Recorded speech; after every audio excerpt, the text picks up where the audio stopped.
Let's go right to Rome right now, where Pope Francis began his first morning as head of the Catholic Church by visiting Rome's largest cathedral. It was something of a humble start. He went through a side entrance for a private prayer before an icon of the Virgin Mary. You see him right there. Spent about 30 minutes in contemplation and then went outside, and you see people kissing his ring. He's not really used to it this first day. It almost seems as if he wants to shake their hands, but of course, he is going to get used to this. He is the leader of 1.2 billion Catholics right now. He is a man who's been famous for being out amongst the poor, out amongst the people, washing their feet, so this must be a change. You may remember that last night he told those crowds packed in St. Peter's Square just after his announcement that he intended to pray to the Virgin Mary that she may watch over all of Rome.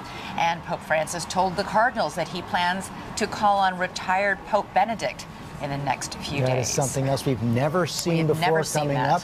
Pope Francis signals a new start in so many ways. We're going to speak with Cardinal Dolan in just a moment of New York. But let's start out with Josh in Vatican City. Good morning, Josh.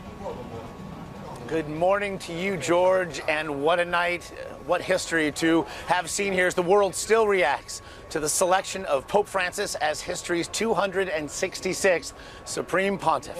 Actually, check out this headline from an Italian newspaper, La sorpresa di Francesco, the surprise of Francis. However, judging by the reaction from the 100,000 plus people massed here in the square behind me last night, it was a surprise met by euphoria as the church enters a new era now with a new man to lead it. This morning, as the world awoke, Pope Francis made a private visit to St. Mary's Basilica here in Rome, staying for approximately half an hour.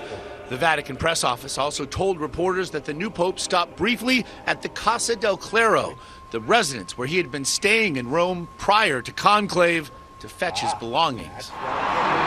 Of course, his new home, the Vatican, where last night, just after 7 o'clock local time, with a plume of white smoke shot into the cold, damp night sky and the tolling of bells, the 100,000 plus faithful waiting in St. Peter's Square erupted. Habemus Papam.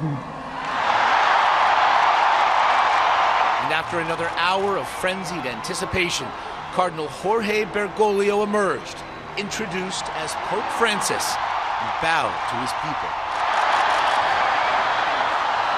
Francis is the first Jesuit pope and the first pontiff hailing from Latin America, home to some 40% of the world's Catholics. His attire spoke to his well-known commitment to the poor in Argentina.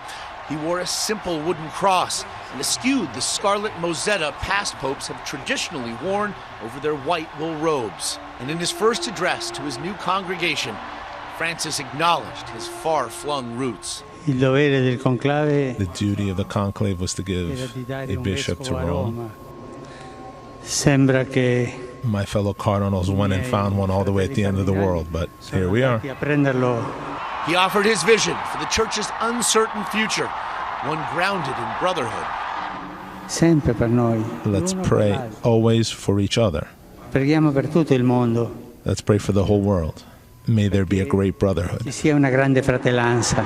And when he left the attendant masses with a simple good night, Buonanotte e buon riposo. a new chapter for the Catholic Church began.